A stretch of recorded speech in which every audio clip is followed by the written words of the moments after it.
Olá galera, eu sou o professor Jorge Gama e nesse vídeo eu vou tirar a dúvida de uma aluna que quer saber por que quando os ângulos são complementares no lançamento oblíquo, o alcance é o mesmo. Ou seja, a distância que esse corpo cai na horizontal tem a mesma medida.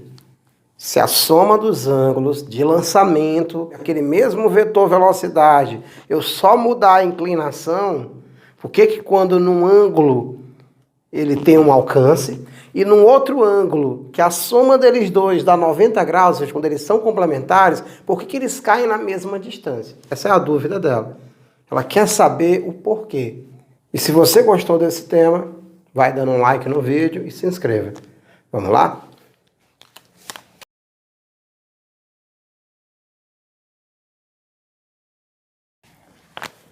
Pronto? O motivo de ser 20 metros aqui, na realidade eu só escolhi, é só um exemplo, tá? Dependendo da velocidade aqui com um ângulo de 60, pode existir sim uma velocidade que o alcance é 20. Mas o que me interessa é o fato dele estar formando um ângulo de 70 graus. Se eu tenho certeza que com essa velocidade e um ângulo de 70, ele caiu uma distância de 20 metros, com certeza se eu usar a mesma velocidade inicial e colocar um ângulo que a soma dele com o primeiro dá 90 graus, o alcance com certeza será o mesmo. Só se eu tivesse colocado ali 60 graus.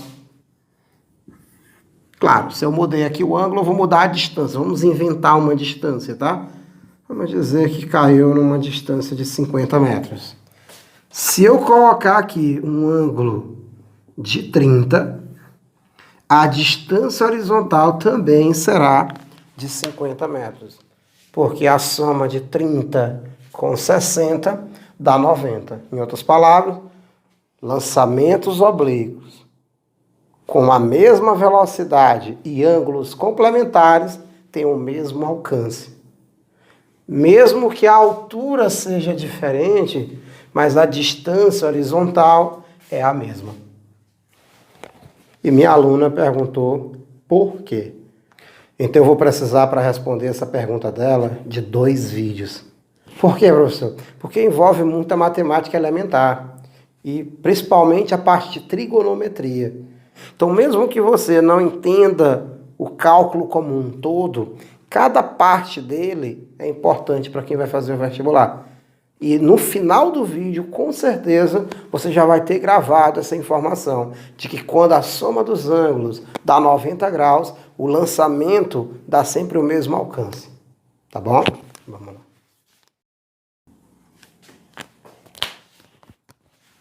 Um triângulo é retângulo quando tem 2 lados formando 90 graus, que geralmente é representado por esse símbolo. É um quadrado com um pontinho no centro.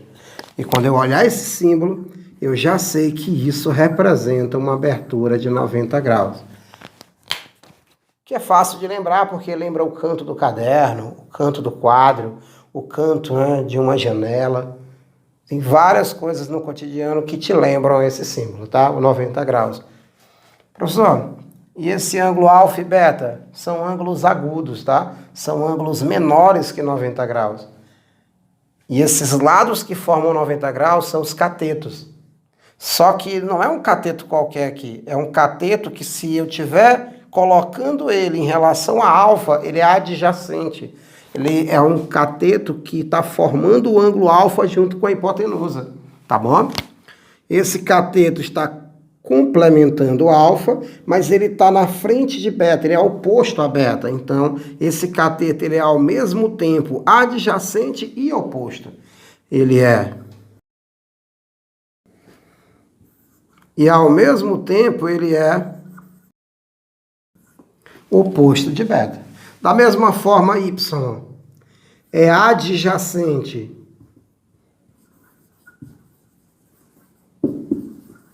de beta e ele é oposto de alfa. Está na frente do ângulo alfa, tá? O alfa, ele enxerga o cateto y. Então, se ele enxerga o y é o oposto dele. É o oposto de alfa. Continuando. quando aparecer esse símbolo, seno de um ângulo qualquer, você vai pegar a razão trigonométrica entre o cateto que está na frente desse ângulo com o lado maior do triângulo retângulo, que é aquele que está na frente do ângulo de 90 graus. O fato do 90 ser o ângulo maior, por isso que o lado na frente dele também é o maior. Então, professor, o que é seno? Seno é a razão trigonométrica entre o cateto oposto pela hipotenusa. E cosseno, professor? É cateto adjacente pela hipotenusa. Então, toda essa matemática elementar é importante para a física, porque você tem decomposição de vetores em vários assuntos da física. Você tem decomposição de vetores no lançamento oblíquo, você tem decomposição de vetores quando você trabalha com plano inclinado. Você tem várias situações que você precisa da razão trigonométrica. Então, é importante conhecer essa parte. Então, professor, se for de alfa que eu estou falando, ele tem um cateto oposto e tem um cateto adjacente. Tudo bem? Então, quais são esses catetos, professor? Vamos lá. Se eu falo seno de alfa, eu tenho que ir lá para o ângulo alfa. Está aqui. E tenho que olhar qual é o cateto que está na frente dele. É o Y. É sempre o que está na frente. É sempre o que está na frente pelo lado maior, que é a hipotenusa. Prontinho. Professor, e o cosseno? O cosseno de alfa é o cateto adjacente sobre a hipotenusa. É sempre o cateto que está junto, que está colado, por isso que eu lembro de cosseno. Observa que o Y está na frente, está separado, por isso que eu lembro do seno. Como é, professor? A dica aí, olha só. Se o Y está separado, eu uso seno. Então, a razão entre Y e H, que é a hipotenusa, é o seno de alfa. Está separado. Tá bom? Professor, mas se eu colocasse no lugar de alfa, colocasse um beta. Então, você tem que ir lá para o beta e olhar quem é o cateto que está separado dele, porque o Y não está separado, o Y está colado. E colado lembra cosseno. Então, quem é seno de beta? Eu vou pegar o cateto que está separado dele, que é x, sobre hipotenusa. E vou atrás agora do cosseno de beta. Cosseno, lembra o que, professor? Colado. Cosseno lembra colado. Seno lembra separado. Professor, quem é o cateto que está colado no ângulo beta? Y. Então, o cosseno vai ser Y sobre hipotenusa. Como embaixo nunca muda, é sempre hipotenusa, quando você fala de seno e cosseno, só muda quando for tangente, mas enquanto for seno e cosseno, o denominador é sempre a hipotenusa. Então, temos aí o seno e o cosseno dos ângulos que são agudos. Interessante é que se você pegar, eles são iguais. Se você pegar o seno de alfa e o cosseno de beta, eles são iguais. Olha, observa isso. Que cosseno de alfa e seno de beta são iguais e que seno de alfa e cosseno de beta também são iguais. Onde o senhor quer chegar, professor? Sempre que a soma de dois ângulos der 90 graus, o cosseno de um deles é igual ao seno. Então, aqui, o fato de alfa mais beta dar 90 graus, o seno de um é igual ao cosseno do outro. Como é que o senhor sabe disso, professor? Que a soma deles dá 90 graus? A soma dos ângulos internos de qualquer triângulo é sempre 180 graus. Então, se eu pegar alfa mais beta mais 90, isso vai sempre dar 180, se forem, né, três lados, ou seja, se for um triângulo. Então, se eu isolar alfa mais beta e jogar o 90 para lá subtraindo, 180 menos 90. Então, alfa mais beta vai dar 90 graus. Professor, sempre que a soma der 90 graus, eles são arcos o quê? complementar. Como alfa mais beta dá 90 graus, então nós temos que a razão trigonométrica seno de um e cosseno do outro não muda, tá? Se você montar a tabela dos ângulos notáveis, você vai perceber isso. Vamos lá? Como é que eu monto a tabela dos ângulos notáveis, professor? Só lembrar de uma sequência. Qual? 1, 2, 3. 3, 2, 1. Grave isso aí, galerinha. No seno é crescente, no cosseno é decrescente. 1, 2, 3. 3, 2, 1. Todo mundo sobre 2. A primeira foi 1, 2, 3. 3, 2, 1. Essa é a primeira parte. A segunda parte, todo mundo sobre 2. Pronto. A terceira parte, professor. Raiz no 3 e raiz no 2. Olha só, galerinha. Todos os numeradores vocês vão colocar a raiz. Não, professor, mas aí o senhor não colocou a raiz no 1, porque raiz de 1 é 1, tá bom? Então eu não preciso colocar a raiz. Se quiser colocar, não tem problema, o resultado vai dar 1 mesmo. Gravando o que, professor? O seno e o cosseno dos ângulos que mais aparecem no vestibular, que são os ângulos notáveis, né? Que são ângulos que você encontra essa razão trigonométrica analisando um triângulo equilátero e analisando um quadrado, tá?